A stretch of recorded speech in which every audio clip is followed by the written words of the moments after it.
The retribution for shrinking his own world and acting foolishly based on wrong thinking has become very great. This is the end of the person I admired. I never thought something like this would happen. My name is Amelia. There were two major turning points in my life during my childhood. The first was my encounter with the banjo. In the 3rd grade, I happened to come across a TV feature about the banjo. I thought it was so cool that I couldn't bring myself to change the channel. Then, the sound that it made enveloped me. The energetic and rhythmic sounds became more and more intense, turning into a torrent. I continued to stare at the TV screen, even after the broadcast had ended. I was captivated by the world of the banjo in a daze. It was then that I decided I would play the banjo too. After convincing my parents, I started attending banjo lessons, beginning my journey with the banjo. It was the start of what would become my lifelong pursuit. By chance, I joined a banjo school of a certain style near my home. The banjo is often used in bluegrass music, a genre influenced by traditional folk music, with varying styles and techniques developed in different regions. Another turning point came suddenly in the 6th grade.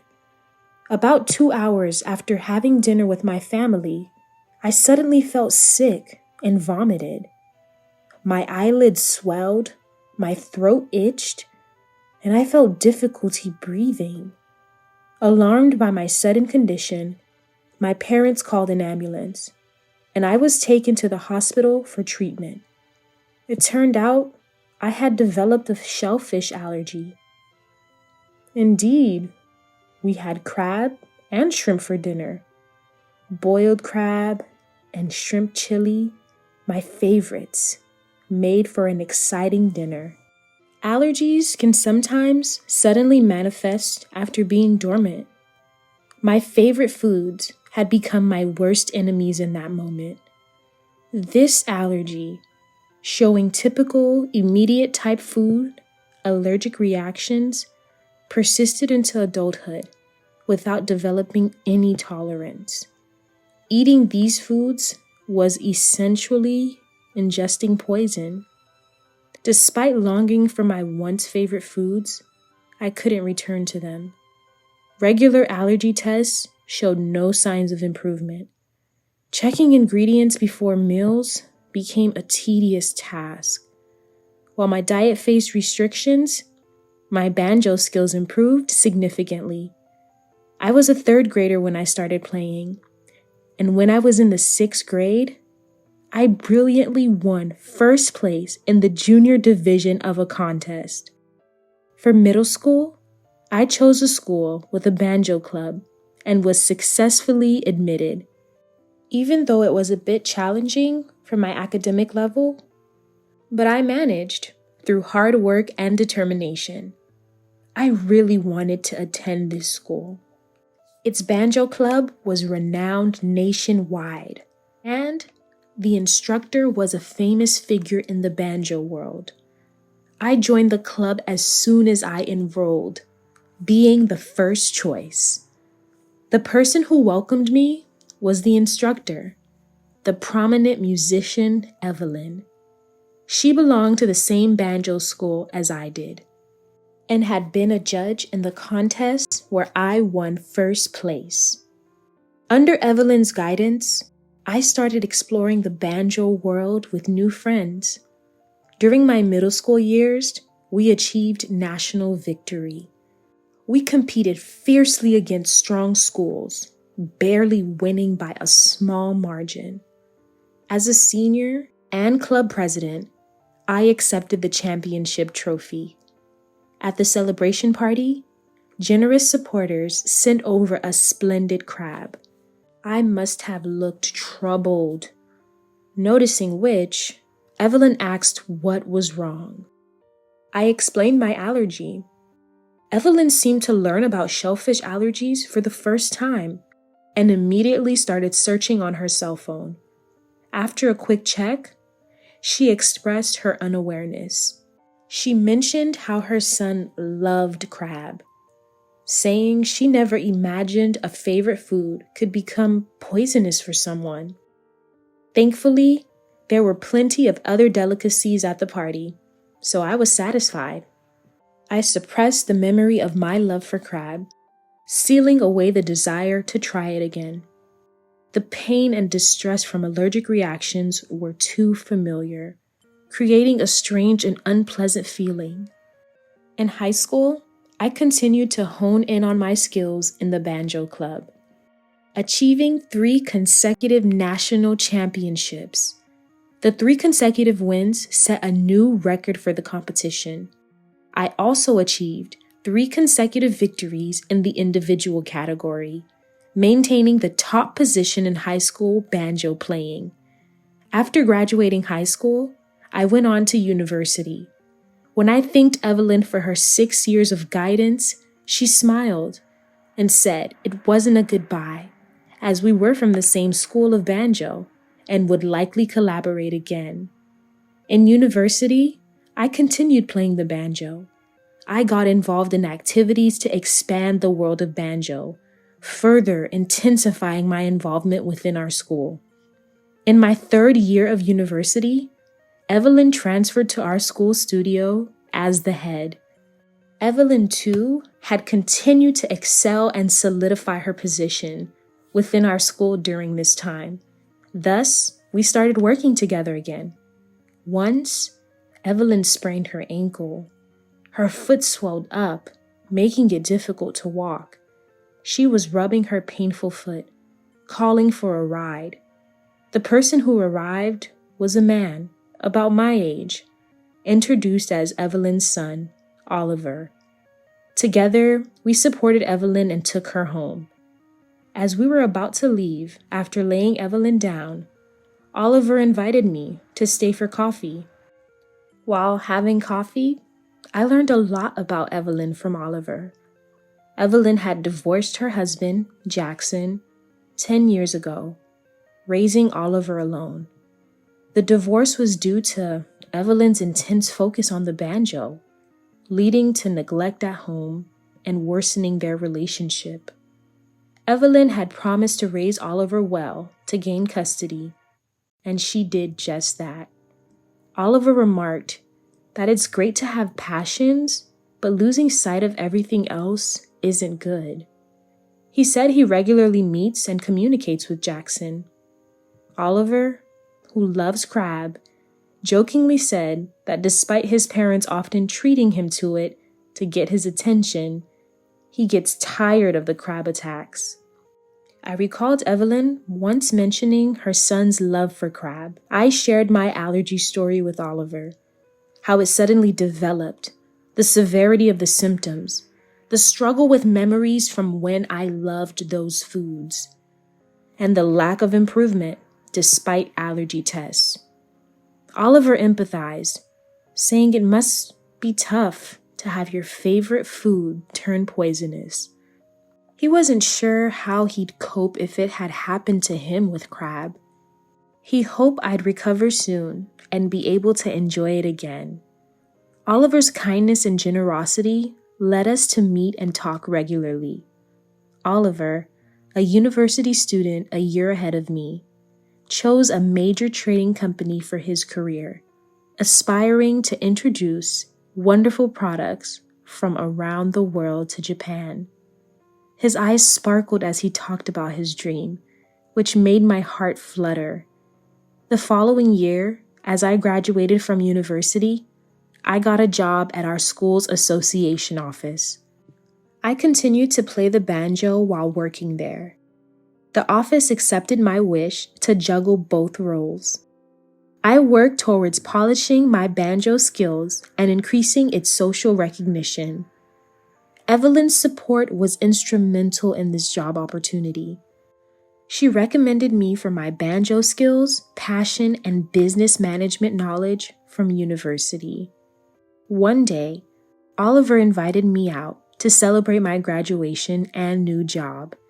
He had successfully led a major project at work and earned high praise. I suggested celebrating with crab, but Oliver said it would be dull for me as I couldn't eat it, and he wouldn't enjoy it either. Instead, he took me to an upscale Chinese restaurant, ensuring the menu was without shrimp or crab. He mentioned Jackson had recently treated him to crab in celebration. Oliver and Jackson still keep in touch, and Jackson seemed to care about Evelyn. As our meal was ending, Oliver earnestly proposed to me, wanting to start a relationship with marriage in mind. He understood I was busy with my new job, so there was no rush, but he expressed his desire to build a family with me in the near future. His seriousness moved me, and I found myself tearing up. I had fallen for him more than I realized, and so we became engaged. My parents liked Oliver and were happy, and Evelyn was overjoyed, unable to hide her surprise. I heard that Jackson was also pleased. I thought I should properly meet Jackson soon. About a year later, as my work and banjo activities were going smoothly and Oliver's career was picking up, we got married. Our wedding reception featured a special menu without shrimp and crab, which was delicious and extravagant, receiving high praise from the guests. I met Jackson for the first time then. He seemed kind and reliable, much like Oliver. Jackson appeared more nervous than us, the bride and groom, as it had been a while since he last saw Evelyn. We set up our new home near Oliver's family and started our married life. I continued to progress in both my job and banjo playing, achieving great results. Oliver was also succeeding in his work, establishing his position in his department. Though we were both busy, we cooperatively managed household chores, living happily each day. Evelyn was getting more administrative work within the school, struggling to find time for her own practice, which seemed to cause her anxiety and impatience. Our relationship remained good after my marriage.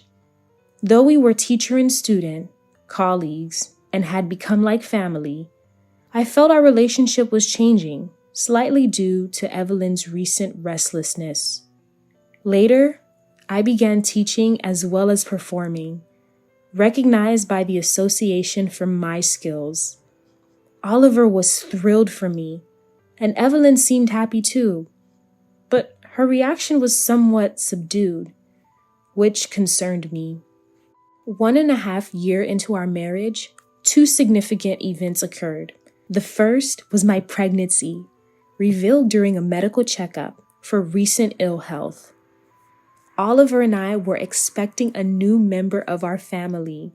Oliver was overjoyed, nearly in tears, literally jumping for joy. I was in disbelief about becoming a mother, smiling at the thought of our child. The second event was my selection as the representative for our banjo school in a biennial banjo performance competition. This event, where selected players from each school compete, is a significant event to showcase skills and the reputation of the school. Evelyn was also considered for the competition and showed interest, but I was chosen and she was not. Whether this was the cause, I couldn't be sure, but Evelyn's attitude towards me became colder and more distant. I hoped it was temporary and maintained my usual approach to her, thinking the baby might help mend our relationship. Around this time, Oliver got a promotion. Successfully completing projects and expanding profits, he was appointed as a department head, the youngest to do so. I was feeling utterly happy with all these joyous events. Evelyn invited us to a dinner to celebrate these occasions. I was pleased that Evelyn, who had been a bit distant recently, made the suggestion, and Oliver and I happily accepted. Oliver was delighted too, and jokingly said he had a surprise planned, though I had no idea what it could be. On the day of the celebration dinner at Oliver's family home, the table was filled with various dishes. When I saw all the dishes, I froze in shock. This was because the crabs were placed in their respective places. Evelyn, I can't eat crab. I know. This is prepared for Oliver. Yours is special, so it's okay. She explained that the crab was an expensive one, costing hundreds of dollars each, indeed looking splendid and delicious. But for me, whether exquisite or plain, it was something I couldn't eat. The world has advanced so much nowadays with technology. There's fake food that's very close to the real thing. This is, imitation crab, kanikama. Alternative foods have been evolving, and among them, imitation crab, or kanikama, has reached a point where its appearance and taste are indistinguishable from the real thing. Evelyn wanted me to experience the feeling of eating crab to alleviate any frustration. Oliver was initially surprised to see the crab on the table, but after hearing Evelyn's explanation, he suggested that I relax and enjoy. I agreed to Evelyn's proposal and sat down, and the celebratory meal began. Even knowing it was kanikama, I hesitantly tried a bite. Indeed, it did seem just like the real thing, reminding me of the taste from long ago. I realized this was the flavor I had longed for but couldn't have. I was astonished by the quality of the modern kanikama. Seeing me, Oliver seemed happy too. Wanting to experience the taste again, I took another bite, but immediately spat it out, feeling something was off, and threw all the crab on my plate into the kitchen trash. Oliver was shocked. "Why are you wasting food like this? It's just imitation crab, and my mom prepared it, especially for you." He yelled, but I didn't flinch, knowing my life had been threatened. "This is not kanikama. It's real crab." Oliver, confused, checked the crab in the trash and muttered in realization. He confronted Evelyn, asking what this meant. Evelyn, flustered, repeated excuses like it might have been mistakenly mixed or wasn't clear. After 30 minutes after I first tried the crab, I developed hives and inflammation in my mouth. Clearly, it was an allergenic reaction. I spat it out immediately, yet I'm in this condition. If I had swallowed it, it wouldn't have ended well. Plus, I'm pregnant. What if it had harmed my baby? Evelyn, cornered, began to confess. "I was upset that you were thriving in banjo and selected for the competition while I was left out. I wanted to separate you and Oliver, and with a baby, it would have been much harder.